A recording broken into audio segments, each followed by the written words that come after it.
Maintenant, nous allons voir la partie 4 dans laquelle on va aborder la notion d'interblocage ou deadlock en anglais.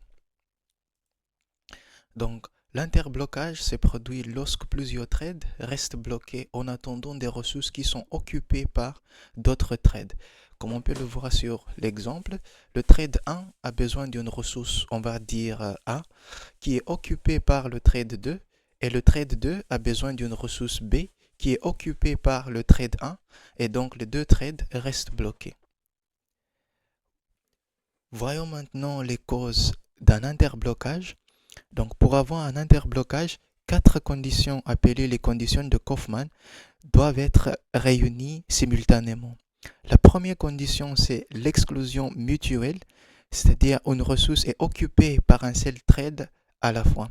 La deuxième condition, c'est possession et attente, c'est-à-dire un thread occupe une ressource tout en attendant qu'une autre ressource lui soit attribuée.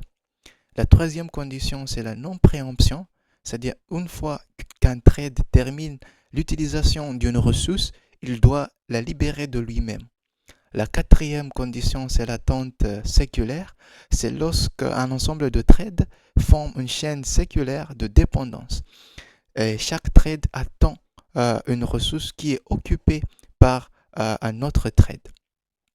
Prenons un exemple de trois threads, T1, T2 et T3, et trois ressources A, B et C.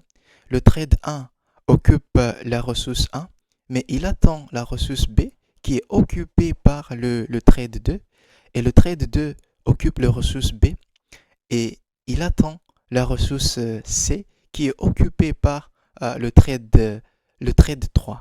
Le thread 3 a besoin d'une ressource A qui est occupée par le thread 1. Donc, les trois threads forment une chaîne séculaire de dépendance. Maintenant, comment éviter ou gérer les interblocages? Donc, premièrement, on doit ordonnancer des ressources dans un ordre précis pour éviter des cycles d'attente.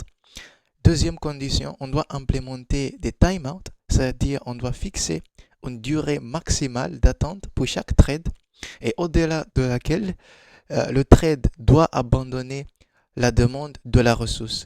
Troisième condition, on doit effectuer ce qu'on appelle la détection dynamique, c'est-à-dire on doit surveiller le système en temps réel et détecter les interblocages dès qu'ils se produisent.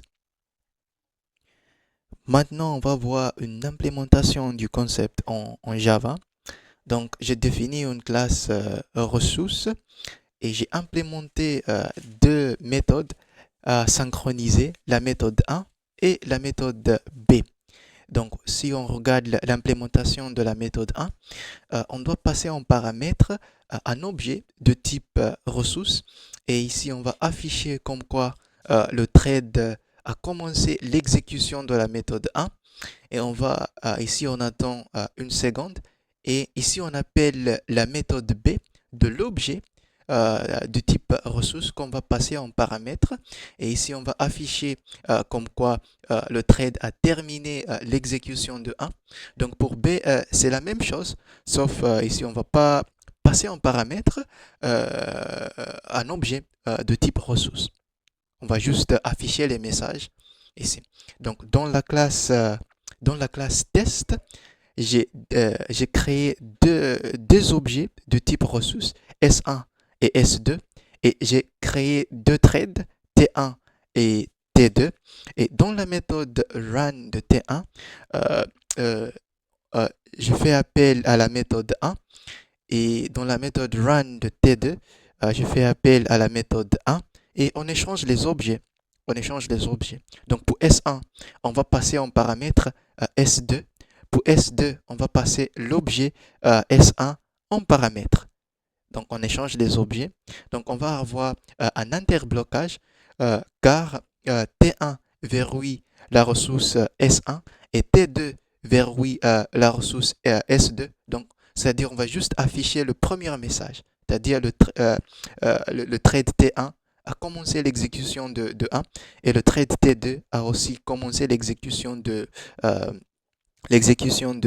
On ne va pas faire la suite du programme quand on va avoir un interblocage. OK? Donc, voici le résultat après avoir exécuté le programme. On a juste affiché le premier message et on n'a pas fait la suite du programme.